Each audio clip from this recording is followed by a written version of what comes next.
Paige Bueckers is officially on the court. The rookie sensation hit the floor for practice with the Dallas Wings today. Just days into training camp with the Dallas Wings, the former UConn superstar is fitting in like a vet. Social media lit up Sunday after several clips from practice showed Bueckers doing what she does best, dishing, laughing, and low-key cooking defenders. One clip showed her getting a defender off balance with a smooth shot fake, only to pass up an open jumper and drop a dime for an easy layup. Vintage Paige, always 2 steps ahead, always making the right read. She is officially the #1 pick of the 2025 WNBA draft. But the highlights didn't stop with her play. Off the court, or rather in between drills, Bueckers was all smiles, chopping it up with her new teammates. It didn't take long for that familiar playful swagger to surface. Enter DiJonai Carrington, the former Connecticut Sun wing now rocking teal and white in Dallas. Carrington, never one to back down from a little friendly fire, was quick to test the rookie's edge. I'm seeing that Paige can't guard me, Carrington quipped in a post-practice interview, clearly amused by their back and forth, and the banter was real. At one point during practice, Carrington bumped into Bueckers and declared, "You can't guard me. We're on the same team." Bueckers shot back, laughing. "You started it," Carrington responded without missing a beat. That playful rivalry spilled over onto social media too. The Wings gave players the reins to their X account on Sunday, and Paige couldn't resist firing back.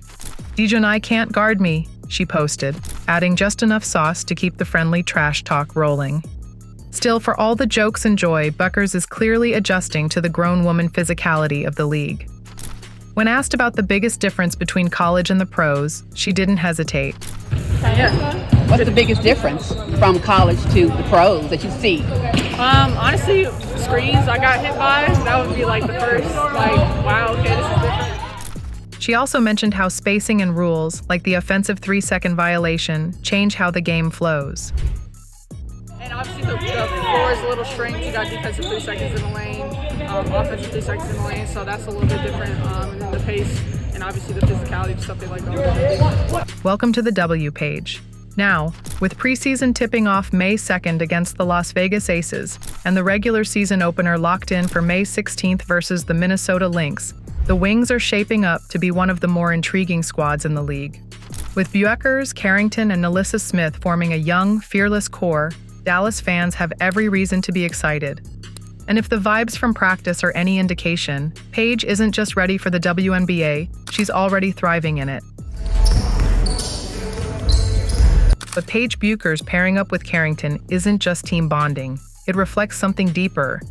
It all starts with the Dallas Wings shaking things up in the WNBA with their off-season moves.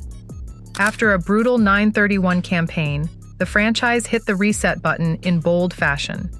In a blockbuster 4-team trade that sent ripples across the league, Paige, welcome to Dallas. You got your whole starter pack, your cowgirl hat and boots. How does it feel to finally be in a Wings uniform? Feels amazing. Extremely excited. Super surreal that it's actually here, but very grateful. Dallas pulled in 2 of the most talked about names this offseason, Nalyssa Smith from the Indiana Fever and DiJonai Carrington from the Connecticut Sun. The deal also brought in guard Tyasha Harris, forward Micaiah Herbert Harrigan, and the number 12th pick in the 2025 WNBA draft. It was more than just a talent grab, it was a statement. Smith, a double-double machine since she entered the league, gives the Wings instant credibility in the paint.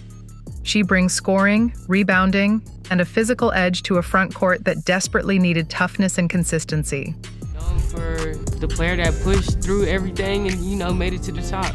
I have so much more to accomplish. It's only my 3rd year, and that's what I always try to, remind myself. Like, it's your 3rd year, you have so much more left in you. So just the player that, came and conquered. Meanwhile, Carrington arrives as the reigning WNBA Most Improved Player and a 2024 All-Defensive First-Team selection. Her energy on defense, ability to guard multiple positions, and emotional firepower make her one of the most dynamic two-way wings in the game. Knocked away by McBride. Kayla McBride, the defensive play blocked by Carrington. Together, they're not just teammates, they're partners in life. And that's where things get even more intriguing. The Smith-Carrington reunion isn't just about X's and O's, it's about chemistry on and off the court.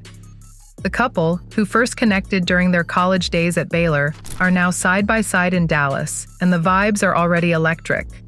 When asked how she felt about teaming up with her girlfriend again, Carrington kept it cool and on brand. I mean, you know, we PTSO all the time, so. Oh boy. It is what it is. Thank you. Translation: they're bringing swagger and synergy in equal measure. Fans have quickly bought into the pairing, some even calling it WNBA's next power couple. The buzz online has been loud, with parallels drawn to Connecticut's iconic duo, Nalyssa Thomas and DiJonai Bonner. They play on the same team, the Connecticut Sun, and they're also engaged, a power couple on and off the court. While those comparisons are flattering, Smith and Carrington are carving their own lane, one rooted in mutual respect and a shared hunger to flip the Wings' fortunes. But the real wild card in all of this? Paige Bueckers. The top draft pick out of UConn has already started to mesh with her new squad, showing poise, playmaking, and a little bit of spice in practice. With Smith anchoring the front court, Carrington locking down wings, and Bueckers orchestrating the show, the Wings suddenly have a compelling trio that balances youth, experience, and edge. Bueckers summed up the new challenge after her first taste of pro life. Honestly, screens I got hit by, that would be like the first, wow, okay, this is different. She's learning fast, but she's learning with the right crew. And from all early signs, she's soaking it up with joy. So I was 2-1, so I've never had anything like that, I'm not gonna lie. So that was a 10 out of 10 for me. Now, with a revamped core and renewed spirit, the Wings look poised to turn the corner. The locker room is tighter, the energy is better, and the belief is real. No one's crowning them contenders yet, but don't be surprised if this squad starts turning heads early. In Dallas, the rebuild is real, and thanks to Smith, Carrington, and Bueckers, it's suddenly looking a whole lot more fun. Super surreal that it's actually here, but very grateful. But do you know where it all started from? It began with Indiana Fever. For Nalyssa Smith, her departure from the Indiana Fever was the end of a chapter filled with more tension than triumph. The Indiana Fever have traded Nalyssa Smith and got Sophie Cunningham in a 3-way trade. And boy, do I want to talk about it. There wasn't a single incident that marked the breakdown between Smith and the Fever. It was a slow unraveling. It started quietly, almost imperceptibly, as the franchise shifted into the Caitlin Clark era. Caitlin Clark is the GOAT! Just watching her passion in the game. With the arrival of Clark and the continued rise of Aaliyah Boston, the Fever were suddenly a team with a new identity. And for Smith, that shift left her feeling increasingly sidelined, both on and off the court. Though Smith never publicly clashed with Clark, the tension simmered just beneath the surface. One moment that drew heavy scrutiny came when Smith posted a cryptic question on social media. Who y'all think the best passer in the league is?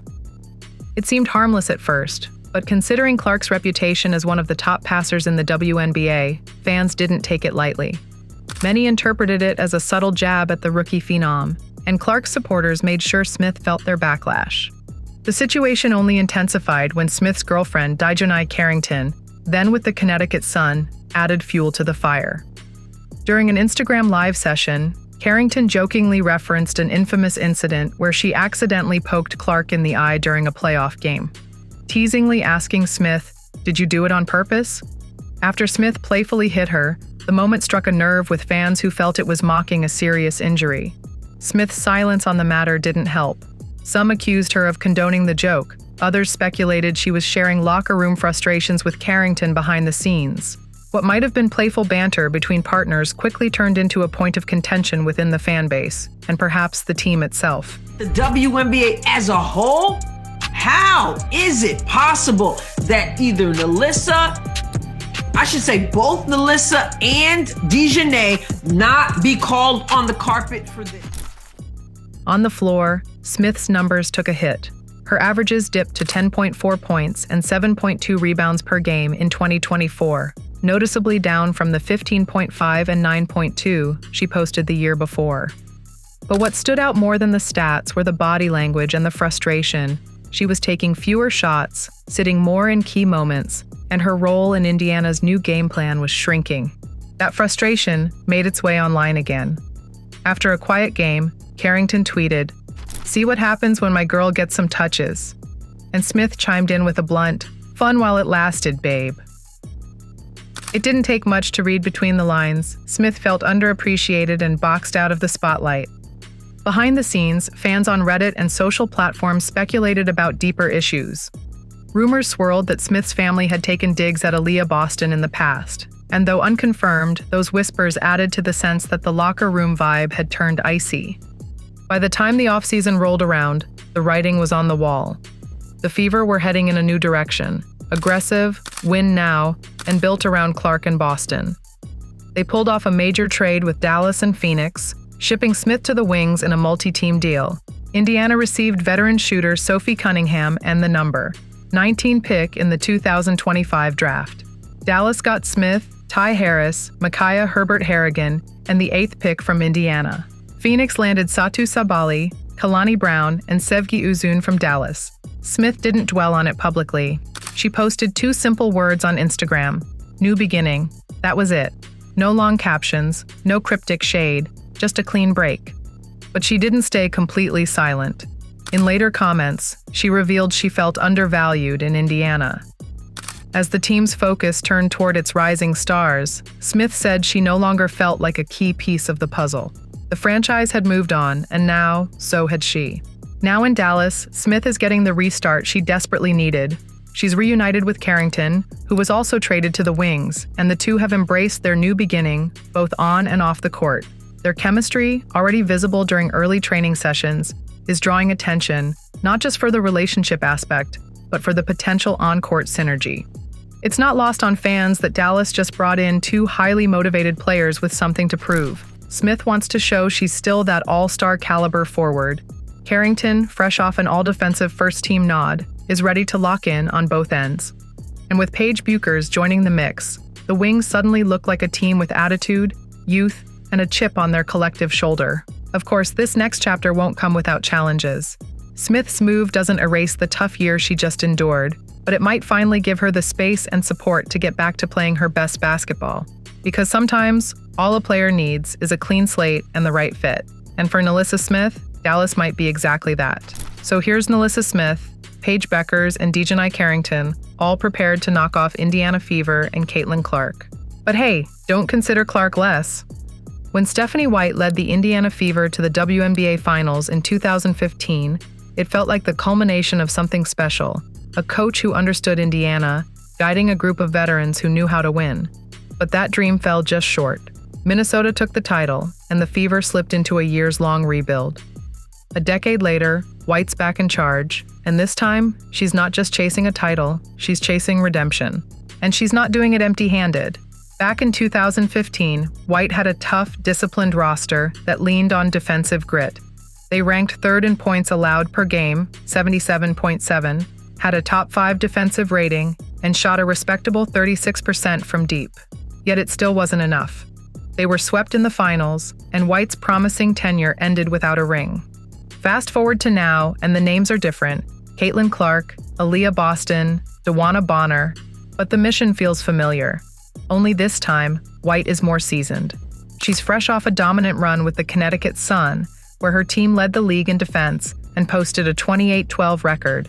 She knows what it takes to win in today's WNBA, and in Indiana, she's inheriting something with sky-high potential. Caitlin Clark didn't just shake up the league, she shook up the entire Fever organization. With Clark in the fold, Indiana finally found its offensive spark. After a bumpy start to her rookie season, the post-Olympic break flipped a switch. The Fever ripped off an 8-2 run, finishing 2020 and earning their first playoff spot since 2016. On the Women's Hoops Show, analyst Jordan Robinson was asked the question fans had been wondering. The last time the Indiana Fever were in the finals, Stephanie White was the head coach. Could she do it again? Robinson didn't hesitate. Maybe, she said. I think this is only good can come out of a Stephanie White run team with Caitlin Clark. I just think this is a perfect pair. And not only are they going to make the playoffs, but I think they're going to make a deep run, Autumn. And honestly, she might be onto something. White has been tuned into Clark's journey for a while. She's watched her develop, admired her edge, and understood the weight of expectations on her shoulders. From the moment she took the job, White made it clear this wasn't just about making Clark comfortable, it was about challenging her. "I'm a forward-thinking, outside-the-box kind of coach," White said when she stepped into the role. "I like to challenge them on a number of levels." That's exactly what she's doing with Clark. Despite a historic rookie season, breaking 19 records and instantly becoming the face of the league, Clark knows she's far from a finished product. "She figured out right away, I need to get stronger. I can't get knocked around as much," White said. "She's done a great job of getting in the weight room and focusing on her strength, low center of gravity, time under tension, all of those things." White's vision is clear.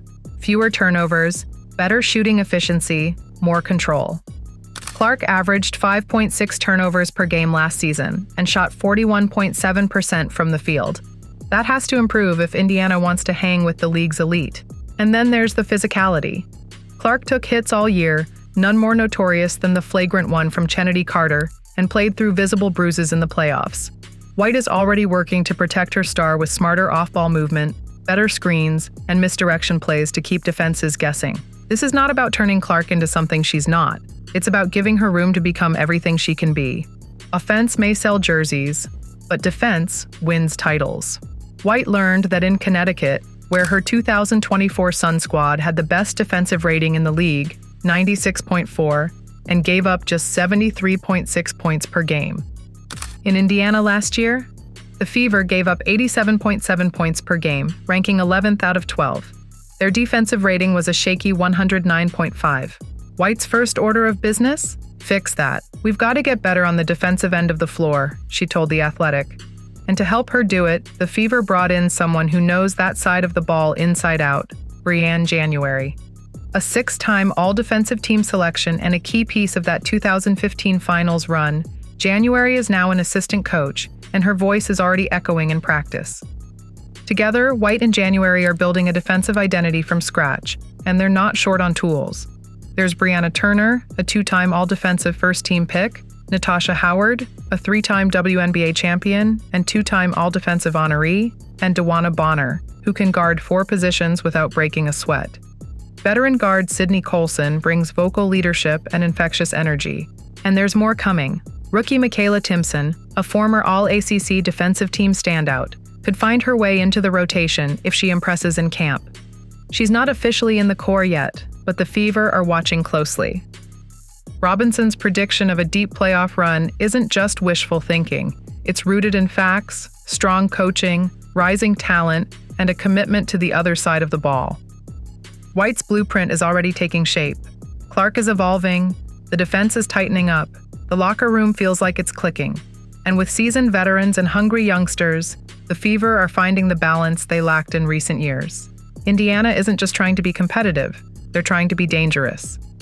The question now isn't if they're going to take a step forward, it's how far that step might take them. The Indiana Fever just dropped their official 2025 campaign, and the message is simple but sharp. Now you know. It's more than a slogan, it's a warning. Analyst Rachel Diamita caught a glimpse of the Fever's new marketing rollout, and she wasn't shy about how it hit her. "The Indiana Fever are taking no prisoners this season," she said, visibly energized. "It's such a stark difference from what we saw last year. They were just a team that clocked in, went to work, didn't say much, and still ended up at the center of all the WNBA drama." She's right. Last year they let their game speak for itself. Now they've added a mic. Because the Fever didn't just update their look, they overhauled the entire operation. Only 5 players from last season's roster remain: Aaliyah Boston, Caitlin Clark, Lexi Hull, Kelsey Mitchell, and Damiris Dantas. The rest? Gone. In their place, 10 new additions, pulled together through trades, free agency, and the draft. That kind of turnover is rare, but it wasn't reckless. It was calculated. At the center of this rebuild is a single, driving philosophy: championship pedigree matters. Enter DeWanna Bonner, the headliner of Indiana's massive free agent class. A 15-year veteran with more playoff appearances than anyone in WNBA history, Bonner brings more than scoring. She brings know-how. She's been to the mountaintop. She knows what it takes to win when the margin shrinks to inches. Right behind her, Natasha Howard, a 3-time WNBA champion and former Defensive Player of the Year. She's a walking mismatch, capable of anchoring a defense or flipping the script on offense. And the Fever didn't stop there. They signed Brianna Turner, another elite defender with all-defensive team honors. They picked up Sydney Colson, a 2-time champion with infectious energy and locker room gravitas. And they traded for Sophie Cunningham, a proven scorer and playmaker from the Phoenix Mercury who isn't afraid of big moments. This isn't just talent acquisition. This is an identity shift. It's no secret the Fever are building around their big three, Clark, Boston, and Mitchell. Each brings something unique: Clark's vision and range, Boston's post-dominance, Mitchell's shot creation. But what they lacked last year was the experience to consistently close games, especially under postseason pressure. That's where this new wave of veterans comes in. It's excited me since we made trades and we got everyone on the roster, in a sense, Aaliyah Boston said recently. Now, to finally be on the court, the energy is even higher. You can feel it. This isn't a team trying to figure it out. This is a team on a mission. And perhaps the biggest change of all, the one on the sidelines. Stephanie White is back in Indiana, not just with unfinished business, but with an edge. After building a top-tier defensive squad in Connecticut, she returns to the Fever with a clear mandate: turn talent into toughness, make defense the standard, build a culture that travels. She's already doing that. Practices are sharper, film sessions more intense. And the message? Every possession matters. It's a full-circle moment for White, who coached the Fever to the finals in 2015. She's not here to reminisce.